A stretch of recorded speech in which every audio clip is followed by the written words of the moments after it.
여러분, 이스라엘은 포로기의 역사를 가지고 있습니다. 포로기가 어떤 것입니까?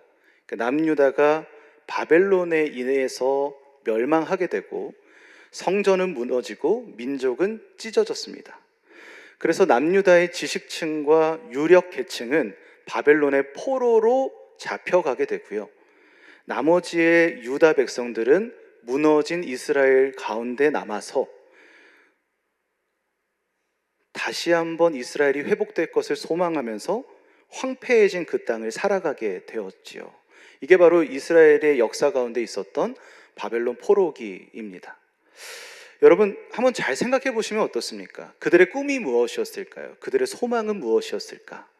아마도 우리가 다시 이스라엘에 모여서 무너진 성전을 다시 세우고 찢어진 백성들이 하나가 되는 것을 언제나 꿈꾸지 않았겠습니까? 그래서 바벨론의 포로로 잡혀간 백성들은 늘 이스라엘 쪽을 바라보면서, 성전이 있던 쪽을 바라보면서 하나님께 기도를 드렸습니다. 그들의 소망과 마음이 담겨져 있는 거죠. 그렇게 긴 시간의 포로기를 보내고 난 후에 이제 중동 지역의 패권이 바뀝니다. 바벨론이 패권을 쥐고 있었는데 이제 바사, 우리가 알고 있는 페르시아가 패권을 쥐게 되죠. 그러면서 이스라엘은 이제 긴 포로 생활을 마치게 되고 이스라엘로 드디어 돌아가게 됩니다. 성전을 재건하게 되고요. 말씀으로 민족이 회복되기 시작합니다. 에스라에서부터 쭉 이어지는 말씀들은 그 회복의 내용들을 아주 감격스럽게 담고 우리에게 말해주고 있습니다. 자, 그러면 이 회복의 시간, 이 역사적인 배경 앞에서 우리는 무엇을 기억하고 바라볼 수 있을까요? 오늘 우리가 읽었던 에스라서의 말씀을 통해서 이 회복 가운데 역사하시는 하나님의 모습을 살펴보고 또 그 하나님의 모습을 통해서 우리는 어떤 신앙의 모습을 가져야 할지를 같이 한번 나눠보도록 하시죠.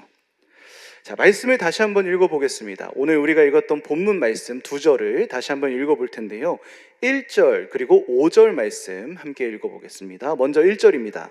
시작.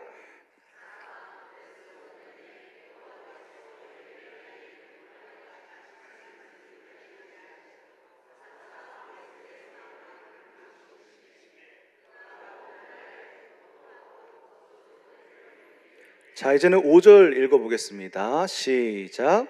이에 유다와 베냐민 족장들과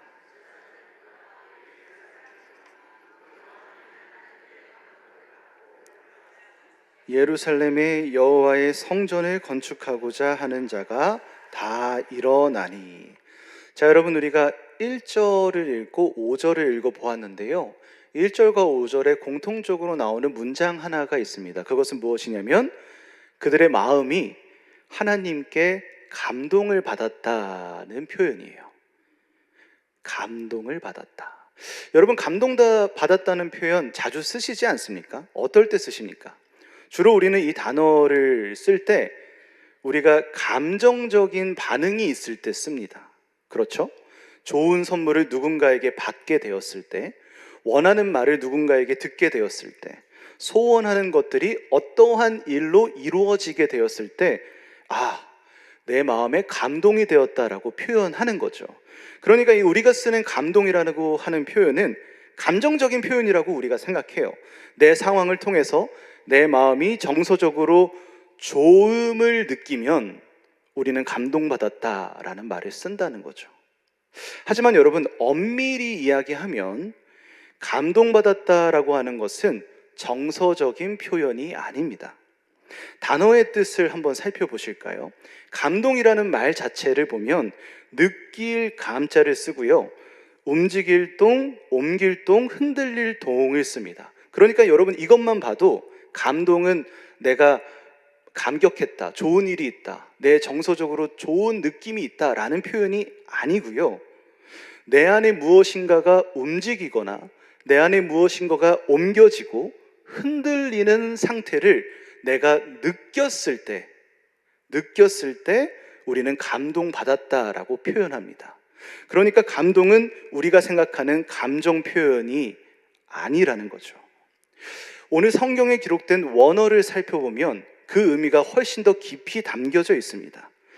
저 분명해지는 의미를 살펴볼 수 있는데요. 한번 살펴보시죠. 우리가 감동받았다라고 번역된 히브리어 원어를 보면 헤이르라고 하는 단어를 씁니다. 이 헤이르라고 하는 단어의 원형은 뭐냐면 우루예요. 우루. 우루는 무슨 단어냐? 자극하다, 깨우치다 라고 하는 뜻을 가지고 있습니다. 그런데 이 우루라고 하는 단어를 쓰는 용례, 그러니까 언제 사용됐냐를 살펴보면 더 중요한 사실을 하나 살펴볼 수 있어요. 우루라고 하는 단어는 하나님께서 적극적으로 개입하셨을 때 이 우루라고 하는 단어를 사용합니다. 그러니까 무엇인가 자극하다, 변화되다, 옮겨지다 라는 뜻인데 주어가 우리가 아닌 거예요. 주어가 누구시냐? 하나님이시라는 겁니다. 그러니까 하나님께서 강권적으로 자신의 힘으로, 자신의 능력으로 하나님께서 무엇인가를 움직이시고 변화시키실 때, 하나님께서 개입하실 때 쓰는 단어가 바로 이 우루라고 하는 단어라는 거죠. 무엇인가를 움직이게 하고 옮기고 흔들고 자극하는 주체가 내가 아니라 하나님이라는 뜻을 지금 이 단어는 담고 있습니다. 자, 여러분, 여기서 조금 더 명확하게 이 단어를 입체적으로 이해할 수 있는 것이 있습니다.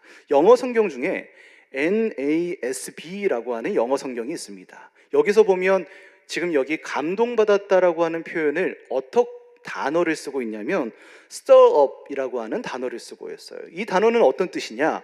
어떨 때 쓰냐? 우리가 마치 이제 컵이 있고 음료를 받잖아요. 뭐 카페에서 블루베리 주스를 받지 않습니까? 그럼 여러분들 무의식 중으로 빨대로 컵을 어떻게 합니까? 휘젓습니다. 그러니까 stir up이라고 하는 단어는 휘젓다라고 하는 의미를 가지고 있는 거예요. 이 감동받았다라고 하는 단어를 지금 영어 성경에서는 stir up, 하나님께서 그들의 마음을 휘저었다라고 표현하고 있는 거죠. 여러분, 저는 이 단어의 뜻을 좀 더 깊이 묵상하고 알게 되었던 때가 있습니다. 여러분들은 이제 신설동, 용두동 근처에 오래 사셨으니까 뭐 이렇게 대단하지 않다라고 생각하실 수 있는데요. 여기 신설동 근처에 가시면 아주 유명한 해장국집이 하나 있습니다. 혹시 여러분들 아시나요? 아시는 분도 계신 것 같은데 어머니 대성집이라고요. 진짜 유명한 집이 하나 있습니다. 저는 사실 그 용두동에 오기 전에, 광석교회 사역하기 전에 이미 이 어머니 대성집을 익히 알고 있었습니다. 왜냐하면 서울 3대 해장국집이라고 하더라고요. 방송에서 봤었는데요. 그 수요미식회라고 하는 그 프로그램에서 신동엽 씨가 자주 가는 해장국집으로 소개가 돼서 더 유명해지기도 했습니다. 근데 저는 이미 알고 있었지만 뭐 시간을 낼 수가 없어서 와본 적은 없었는데요. 제가 광석교회 부임을 하고 신설동이 코앞이 되었잖아요. 그러니까 이제 자연스럽게 한번 가보게 됐습니다. 너무너무 기대가 되는 거예요. 제가 이제 뭐 해장국, 국밥 이런 거 좋아하니까 야, 서울 3대 해장국? 너무 기대하는 마음으로 어머니 대성집에 가게 됐습니다. 그래서 해장국이 꽤 비싸더라고요. 12,000원 정도 했는데 딱 시켜서 해장국에 나오기까지 얼마나 맛있을까 기대하는 마음으로 기다리고 있는데 막상 이제 해장국이 딱 나왔는데 그 겉모습을 보니까 제가 좀 실망이 되는 거예요. 왜 그러냐면 제가 생각했던 어떤 국물의 색깔도 아니고 뭔가 좀 뽀얗고 무엇보다 해장국에는 뭐가 많아야 됩니까? 막 건더기가 좀 많아야 되잖아요. 근데 그냥 제가 있는 해장국 그릇을 보는데 뭐가 건더기가 별로 없는 거예요. 그래서 역시 방송에서 나온 맛집은 다 거짓말이다. 나 오늘도 내가 속았다. 얼마나 많은 사람이 속을까? 막 이런 생각을 하면서 실망하는 마음으로 숟가락을 들어서 그 해장국 그릇을 휘휘 저었습니다. 그런데 그 그릇에서 가라앉아 있었던 그 수많은 건더기가 들려 올려지기 시작한 거예요. 저는 그러면서 하나 깨달았습니다. 여기는 맛집이다. 맛집일 수밖에 없다. 국물부터 이 건더기 양부터 진짜 너무 맛있어 보이고 실제로 먹으니까 너무 맛있었습니다. 여러분, 이게 가라앉아 있었던 것들, 가라앉아 있을 때는 보이지 않았던 것들이 숟가락으로 몇 번 휘휘 저어 보니까 가라앉아 있던 것들이 떠오르는 거예요. 그러면서 아, 이 그릇 안에 있는 건더기가 상당히 많구나라는 것을 다시 한번 알게 하고 깨닫게 하죠. 그게 바로 stirup입니다. 그리고 감동받았다라고 하는 성경의 표현이 되는 거죠. 결국 이 지금 성경에서 말하고 있는 감동받았다, 백성이 하나님께 감동받았다라고 하는 표현은 무슨 말입니까? 하나님을 통해서, 하나님으로 인해서 가라앉아 있었던 무엇인가가 다시 떠올라서 깨닫게 되는 것들을 말합니다. 하나님께서 그 백성들을 마음을 휘휘 저으셔서 그들 마음 깊은 곳에 있었던 무엇인가가 잃어버렸던 것들이, 잊어버렸던 것들이 다시 떠올라 백성들이 알게 되는 거죠. 이게 바로 오늘 백성들이 감동받았다라고 하는 표현이 됩니다. 그러면 여러분, 이 백성들은 과연 어떤 것들이 가라앉아 있었을까요? 무엇을 떠올리게 됐을까요? 무엇으로부터 하나님께 감동을 받게 되었을까요? 그 힌트는 오늘 우리가 읽었던 에스라서 1장 1절을 보면 예레미야를 통해 하신 말씀이라는 힌트가 있습니다. 자, 우리가 예레미야 말씀을 한번 살펴볼 텐데요. 예레미야 25장 11절 말씀부터 한번 읽어보시죠. 한번 읽어보겠습니다. 시작. 이 모든 땅이 폐허가 되어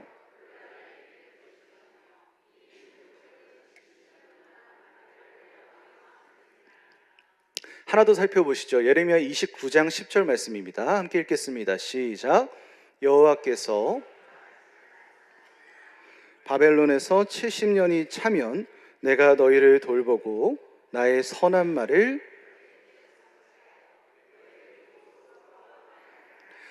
자, 여러분, 예레미야서의 말씀을 보면 어떻습니까? 하나님께서 유다 백성들의 멸망을 예언하셨습니다. 그러면서 동시에 무엇을 약속하셨어요? 그게 무엇입니까? 너희가 70년 동안 바벨론을 섬기게 되고 그 이후에는 돌아올 것이다 라고 하는 약속을 하나님이 이미 하셨다는 거예요. 오늘 우리가 에스라서 1장 1절을 보면 바사와 고레스 원년이라는 말이 있습니다. 그러니까 페르시아 왕 고레스 원년이에요. 이때가 바로 바벨론에서 70년 동안 포로 생활을 했던 그 해였습니다. 여러분 한번 생각을 해보시죠.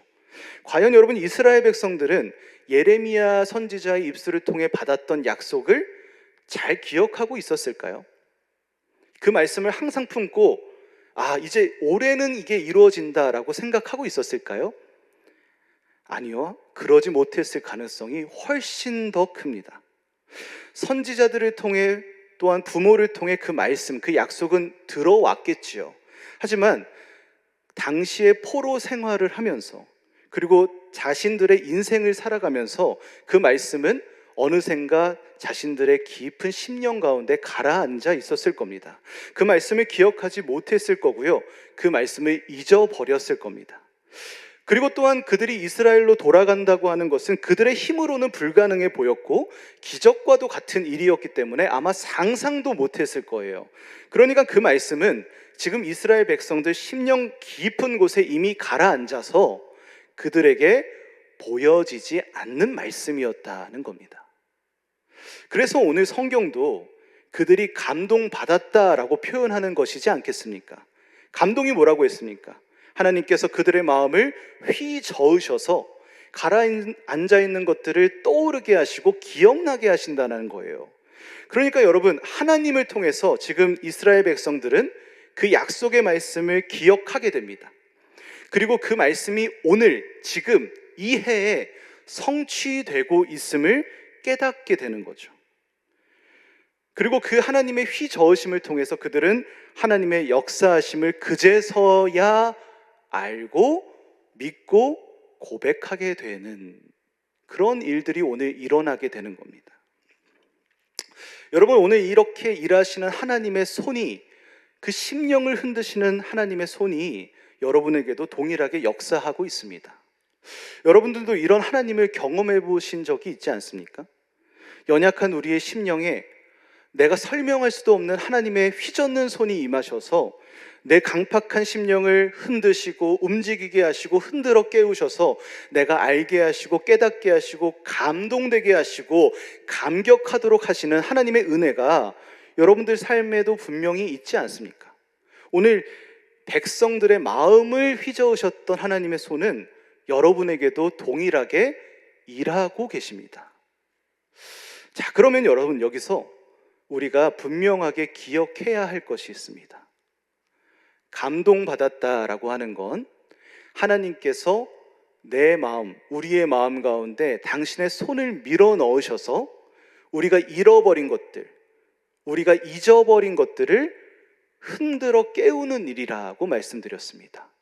그러니까 감동받는 건 내 힘이 아니라, 내 능력이 아니라 하나님의 능력과 하나님의 일이라는 거예요. 즉 여러분, 이것이 무슨 말입니까?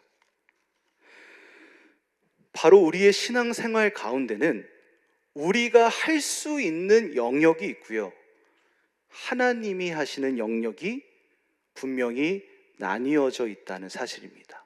그 영역이 아주 명확하게 구분되어 있습니다. 우리는 여러분 신앙생활을 열심히 합니다. 열심히 하면 할수록 빠지게 되는 착각이 있죠. 그게 무엇입니까? 우리가 예배를 드립니다. 우리가 사역을 감당합니다. 우리가 봉사를 합니다. 우리가 기도를 합니다. 우리가 전도를 합니다.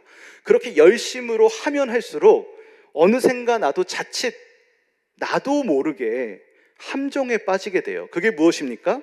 이 예배에, 이 봉사에, 이 사역에, 이 섬김에, 이 기도에, 이 전도의 결과와 모습을 내가 예단하는 겁니다. 내가 결정하려고 하는 욕심이 생겨요. 근데 여러분, 기억하셔야 될 게 뭡니까? 그건 우리의 영역이 아닙니다. 하나님의 영역이에요. 쉽게 한번 이야기를 해볼까요? 여러분, 오늘 교회 올라가서 옥상에서 종이 비행기를 한번 날려보신다고 생각하십시오. 종이 비행기를 날리려면 어떻게 하셔야 됩니까? 종이를 사야겠죠? 그리고 비행기를 접는 방법을 배워야 될 겁니다. 멀리 잘 나는 방법을 어디선가 검색해서 종이 비행기를 접겠죠. 그리고 하늘에 어떻게 날리는 게 좋을지, 어떤 각도로 날리면 좋을지를 연구해야 될 겁니다. 자, 그러면 모든 것이 준비되고 옥상에 올라가서 종이 비행기를 날립니다. 여러분, 여기까지가 나의 영역이에요. 자, 그리고 옥상에서 비행기를 날리게 됩니다. 그 비행기가 날아갑니다. 여러분, 비행기가 날아가는 그것은 누구의 영역입니까? 그것은 나의 영역이 아니에요. 비행기를 던지면서 이 비행기가 어디에 도착할지, 어떤 모습으로 도착할지, 어떤 시간대에 도착할지를 내가 예단하고 결정하는 건 그건 미련한 짓입니다. 그건 우리의 영역이 아니기 때문이에요. 비행기는 그저 자신을 이끄는 바람에 따라서 날아갈 뿐입니다. 우리는 무엇을 해야 됩니까? 이 종이 비행기를 날리기까지 최선을 다해서 종이 비행기를 준비하고 그것을 날려야 합니다. 그리고 그 비행기가 어떻게 날아가는지 우리는 믿음으로 바라보는 거죠. 여러분, 이것이 우리의 영역과 하나님의 영역이 구분되어 있다는 것을 가르쳐 줍니다. 하나님께서 나의 삶을 감동시키시고 내 삶에 휘젓는 하나님의 손이 있다는 것을 우리는 분명히 기억합니다. 그리고 그것은 하나님의 영역이고 하나님의 능력이며 하나님의 몫이라는 것도 우리가 잊지 말고 고백해야 한다는 것이죠. 그저 우리는 하나님이 일하실 그 삶을 준비하면서 오늘도 최선을 다할 뿐인 겁니다. 여러분, 제가 사역을 처음 시작했을 때, 새내기 전도사가 되었을 때 있었던 일입니다. 전도사 시절에 욕심이 많았습니다. 설교를 잘하고 싶었어요. 그래서 중등부 아이들하고 사역을 할 때 설교를 정말 열심히 준비했습니다. 토요일 밤 새벽 넘기는 것은 그냥 일상이었고요. 설교 준비한다는 것이 최우선이어서 최선을 다해서 매일매일 준비했었습니다. 그리고 원고를 나오면 원고를 외우고 원고 준비하고 막 몇 번씩이나 읽으면서 설교를 그렇게 준비했었어요. 그리고 주일이 됐습니다. 강대상에 원고를 가지고 올라갑니다. 그런데 설교를 하려고 이제 설교를 시작하는데 그때 깨닫게 되었어요. 제가 가지고 왔던 이 설교 원고에 중간 2페이지가 빠져 있는 겁니다. 상상이 잘 안 되시죠? 그때부터 여러분 이렇게 첫 페이지, 2페이지, 3페이지까지는 있어요. 4페이지에 있어야 될 게 없는 겁니다. 그때부터 등줄기에 식은땀이 팍 나기 시작해요. 손발이 떨리기 시작합니다. 긴장이 되면서 야, 이거 어떻게 하지? 진짜 뭐 속된 말로 망했다, 이런 마음을 가지고 설교를 했었어요. 마치 어떤 기분이었냐면 이미 정신이 저를 가출을 해가지고 설교를 하는 저를 이 영혼이 바라보는 느낌이었습니다. 그래서 내가 무슨 말을 하는지 전혀 인지가 안 되는 거예요. 그렇게 그냥 어떻게 그냥 나오는 말 어떻게 하면서 설교를 마쳤어요. 그리고 고개를 못 들겠더라고요. 와, 얼마나 창피한지. 그 새내기 전도사가 설교를 망치고 나서 진짜 도망치듯이 예배당을 가서 사무실로 도망가려고 했습니다. 그런데 그때 저는 되게 놀라운 일을 하나 경험을 했었어요. 그때 중등부 시절에 진짜 말 안 듣는 한 명이 있었습니다. 진짜 까칠하고 정말 버릇이 없고 설교를 하면 항상 팔짱을 딱 끼고 최대한 몸을 누이고 어디 한번 말해봐 라고 하는 표정으로 하는 친구가 있었습니다. 그 친구가 제가 급하게 나가고 있는데 저를 이렇게 붙잡는 거예요. 그리고 나서 이렇게 던지듯이 한마디를 하는 거죠. 전사님, 오늘은 좀 괜찮았어요. 뭐 이러는 거예요. 오늘은 좀 들렸어요. 이러는 거예요. 그래서 전도사님이 하는 말이 뭔지를 오늘은 좀 알겠던데요 하는 거죠. 제가 사무실에 돌아와서 그때 그거를 하나 깨닫게 됐습니다. 정말 이해가 되진 않았지만 분명히 알게 된 게 있었어요. 이 영역은 내 영역이 아니구나 였습니다. 부족하고 부족한 것들을 들어서 이 시간 그 아이에게 사용하시고 역사하신 것은 내가 아니라 하나님이시구나, 하나님의 영역이 무엇인지를 제가 목격하고 경험했던 때였습니다. 여러분, 설교를 한다는 건 여전히 어렵습니다. 어떤 분들은 목사님들은 설교 뚝딱뚝딱 준비하시잖아요 하지만 그런 말 들으면 집에 갈 때 매우 섭섭합니다. 어떤 목사들도 어떤 전도사들도 설교를 뚝딱뚝딱 준비하지는 못합니다. 오후 예배 설교가 해야 된다라는 일정이 잡히면 한 4일 정도 전부터는 살짝 소화도 안 되고 뭔가 부담이 되기 시작합니다.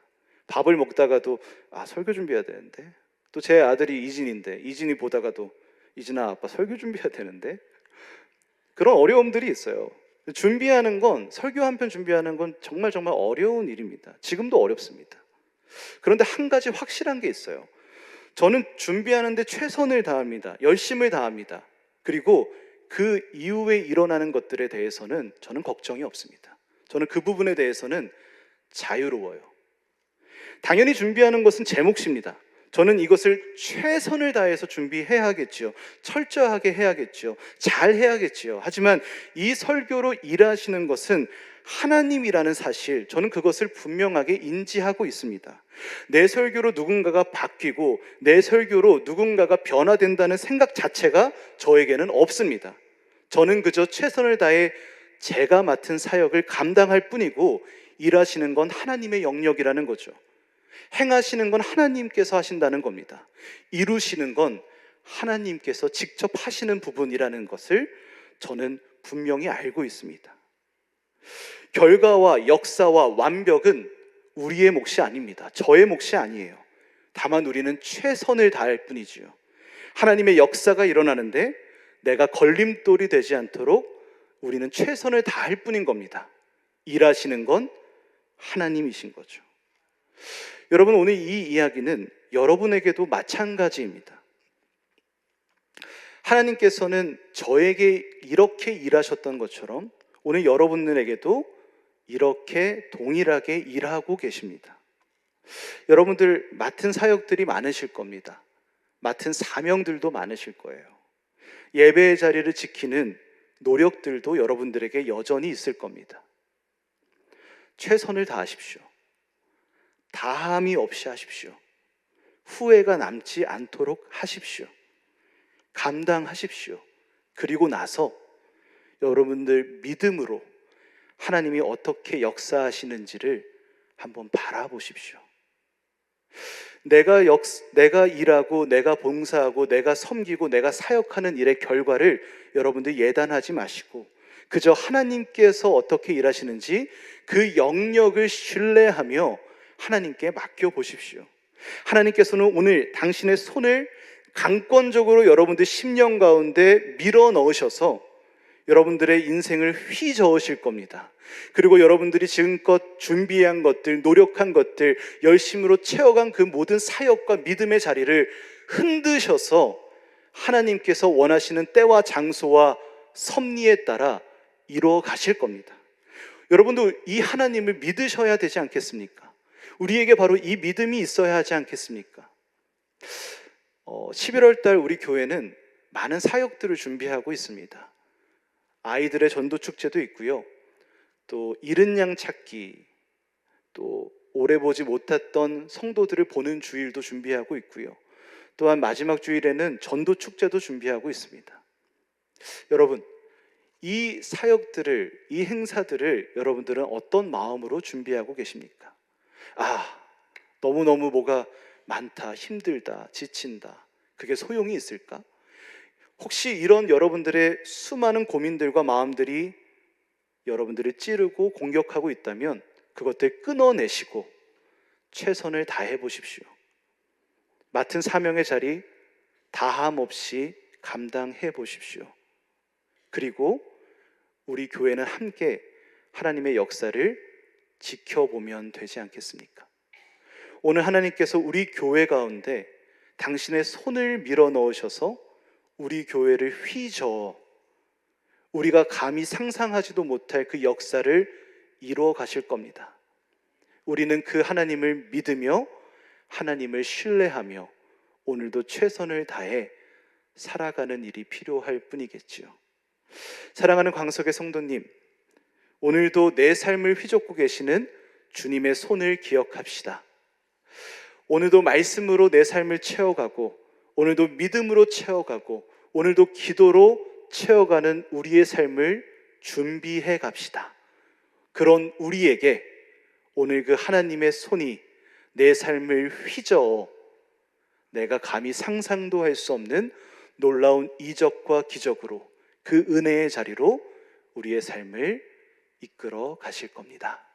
오늘 이 믿음으로 살아가실 수 있는 사랑하는 여러분들 될 수 있기를 주님의 이름으로 간절히 축원합니다.